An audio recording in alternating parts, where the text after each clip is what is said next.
Everyone, so today mag-share ako kung ano yung mga next na ginawa ko after nung approval ko sa school. Kasi marami pa rin nagtatanong na Ate Jella, ano ba yung next na ginawa mo after mo matanggap sa school? And magkano yung total na naginastos mo? Sa total, wag mo natin pag-usapan kasi medyo malaki ang total. Pero anyway, i-share ko rin yan sa inyo yung mga nagastos namin. Lahat. And, actually, hindi pa yung lahat kasi pagdating mo dito, marami ka pong bayaran. So, except pa yan sa mga books. So, nandito tayo sa office ni ate. Pakita ko muna sa inyo. Yan, may mga plants din dyan. Di ba? Yan. Hindi ako makaupo doon sa kasi mainit. Ayan yung araw. So, dito na lang tayo sa side by side. So, ang total na ginastos, yung next na ginawa ko is yung, nag-research ako sa IRCC kung ano yung next na gagawin. So, of course, sa LOA din naman, isapakita din naman ng school, what is your next thing to do? So, apply for study permit. So, ang question mo is, to apply for study permit, ano yung requirements? So, ngayon, ang gagawin mo is, magre-research ka ngayon. So, isa-search mo ngayon sa Google, ircc.ca, ganyan-ganyan. So, lalabas naman yan. So, apply for study permit. How to apply for study permit. So, lalabas yan doon.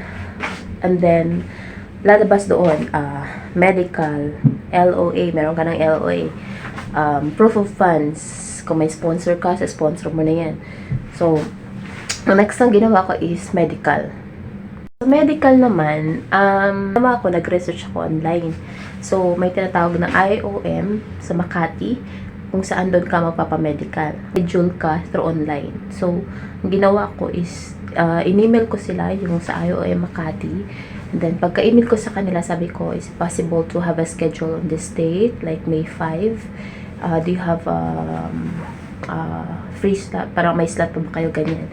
So, nag-email back sila after a day. Sabi nila, meron pa naman at this time, ganyan. So, confirm mo yun kasi ako that time, may work ako. Medyo struggle siya kasi nag-work ako sa school and hindi naman pwede na basta-basta ka na lang mag-absent, diba? Kawawa naman yung mga kasama mo sa classroom kung ikaw naman ay basta-basta na lang mag-absent. So, you have to apply for leave muna. Tapos, i-confirm mo sa head mo sa school or sa work mo kung pwede ka ba sa time na to, ganyan. So, kung pwede, confirm mo rin doon sa IOM Makati kung pwede ka sa time na yan. So, sa part ko, pinayagan ako ng boss ko, mabait naman yung boss ko. So, nagpa-schedule ako that time, afternoon. And, pagkadating ko sa Makati, sa IOM, make sure na alam mo, lalo na sa payment, kasi hindi sila tumatanggap ng card. So, kahit gano'ng kapakayaman dyan, at puro credit card na lang mo, hindi nila tatanggapin yan. Cash basis sila doon. So, para hindi ka ma-hassle, magdala ka na ng cash with you. Like, ako that time, nagdala ko ng 10K or 11, something like that. So, mag-extra ka na lang din, kasi baka mamaya may extra charges pa. So, para hindi ka ma-hassle sa part mo. Nagdala ko ng 10K, tapos yung mga requirements. Requirements naman, kailangan mong i-make sure na kompleto yung requirements mo. Kasi, bibigyan ka naman nila ng checklist. Like, for example, nag-confirm sila sa'yo. Magbibigay sila ng checklist sa'yo na ito yung kailangan mong dalhin. So, may mga forms yan na fill upan mo online. Like, yung mga personal information lang naman. So, ipiprint mo yun. Pag na-fill upan mo siya online, piprint pa siya, yun yung dadalhin mo doon. And yung mga ibang requirements na ina-ask nila. So, ipiprint ko na lang dito sa site kung ano yung form na dinala ko. Tapos, pagdating mo doon, kailangan may dalawang ID ka. Part ko kasi, meron lang akong passport sa company ID at that time. So, buti na lang din, dinala ko yung company ID ko. Sabi ko nga, kailangan sa mga bagay na gagawin mo, kailangan ang pinaka-importante is maghanda ka talaga. Whether sa transport mo, kasi hindi mo naman alam kung ano yung mangyayari. Like, matra-traffic ka ba? Ganyan-ganyan. So, kailangan mong ma-anticipate o ma-foresee mo na kung ano yung dapat na mangyari sa schedule mo. Even sa pagpunta doon, like ganyan, kailangan mo siyang paghandaan. So, at that time sa akin is, nag-upfront na kasi ako dahil, although hindi pa ako nag-submit application sa IRCC, nag-upfront na ako kasi meron lang atang 30 days or 60 days para makompleto mo yung requirements. So, pagdating mo doon is sa reception, hanapan ka ng ID, mag-iwan ka ng ID, and then, hindi pwede mga NBI ata dun, mag-iwan. Sa company ID yung iniwan ko, and then punta ka sa elevator, and then pagdating mo doon is, dapat naka-clip na lahat ng requirements mo. I mean, pag sinabing naka-clip is kung ano yung hiningi nilang requirements, yun yung i-clip mo. Kasi ang gagawin nila is kukunin agad nila yun sa'yo. Nagulat ako sa part ko at that time. Kasi at that time is, kinlip ko siya.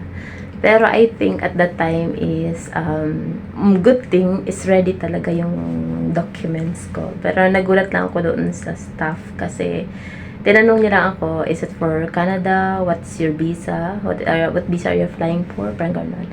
So, parang sabi ko, student visa, parang gano'n. So, mostly ang mga kasabayan mo is mga working professional na sila nag-apply dito sa ibang bansa. And then, yung iba naman is sa UK, Australia, parang gano'n. So, hindi lang talaga ikaw. So, ang next na gagawin nila, merong doon sa pagpasok mo sa IOM is papaupuin ka doon sa puan nila. In-align kayo. Tapos, kukunin ng staff yung requirements mo. Tapos, may bibigay siyang, I think, form. Parang ganon.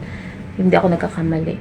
Tapos, pipila ka doon sa, pipicturan ka.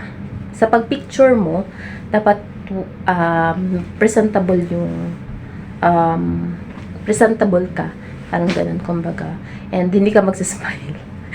Nakailang beses ako kasi hindi ko talaga maiwasan na parang, kahit ganun lang. Dapat lang talaga, formal yung face mo. Parang ganun.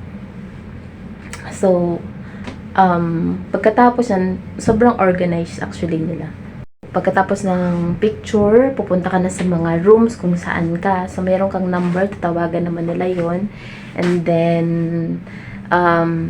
bawat room, sasabihin nila ka, go to this room, parang ganun, go to X-ray room, ganyan. So, hindi ka maliligaw sa loob. May mga guides sa'yo. And then, pagkatapos mong lahat, basta bantayin mo lang yung number mo kasi magko-flash siya sa screen. Tapos ng lahat, pagkatapos mo ng mga medical, lahat ng gagawin mo is bibigay mo yung paper mo sa reception and then tatawagin ka nila. Tapos bibigyan ka nila ng maliit na staff na this is the i-email ka ng IOM for hindi yung mismong result kundi yung parang PDF copy lang kung saan yung copy na yun yung isasabit mo sa IRCC pag nakuha mo na yung copy na yun. 10 days yung inantay ko bago nag-email yung IRCC ng result ko. Hindi siya actually yung result but a copy na nag-medical ka na. So, yung copy na yun is parang confirmation niya na na-receive na yung RRCC yung medical mo. Pagka medyo matagal yung result, after 7 days, hindi pa dumating yung result mo, is email mo yung IOM. So, ganun lang. And I think, magsasabi din naman sila kung kailangan mong bumalik, kung may something na nakita, ganyan. So, pag nakumpleto mo na yung medical mo, yung next mo na step is ngayon yung SOP. So, yung SOP medyo, yun yung paglalaanan mo ng time. Kasi it's a letter, study plan mo kasi yun eh. Yun yung parang letter na isusulat mo sa IRCC kung ano yung rason bakit sa Canada mo gusto mag-aral. Siyempre, yung rason natin is hindi naman talaga mag-study lang, di ba? Kundi may greater purpose tayo dito. So, kailangan mong i-prove sa kanila na you're here to study and you will go back to the Philippines. So, separate video na lang yun kasi sa akin medyo matalambuhay yung sa akin. So, actually, medyo personal yung strategy ko sa akin kasi ako lang gumawa nung sa akin. But, very short, pero direct to the point yung ginawa ko. Na, sa letter of intent ko sa kanila. So yun lang po for today, and I hope na marami kayong natutunan sa video natin today. And kung meron kayong question, pwede naman kayo mag-comment sa comment section kung medyo naguguluhan po kayo.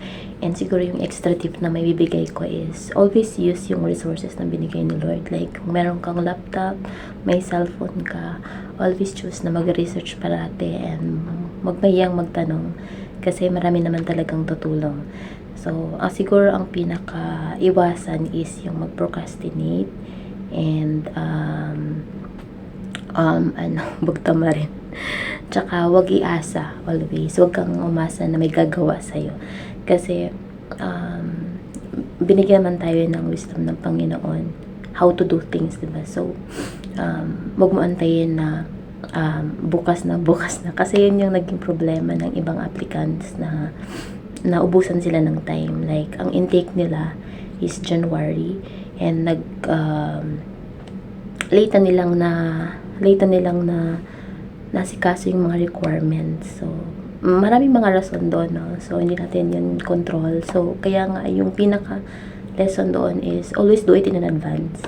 Parang ganun. Kung may time ka na gawin na isang bagay ngayon, so, gawin mo na siya para hindi ka magkaroon ng problema in the future. So, yun lang po, and God bless us all.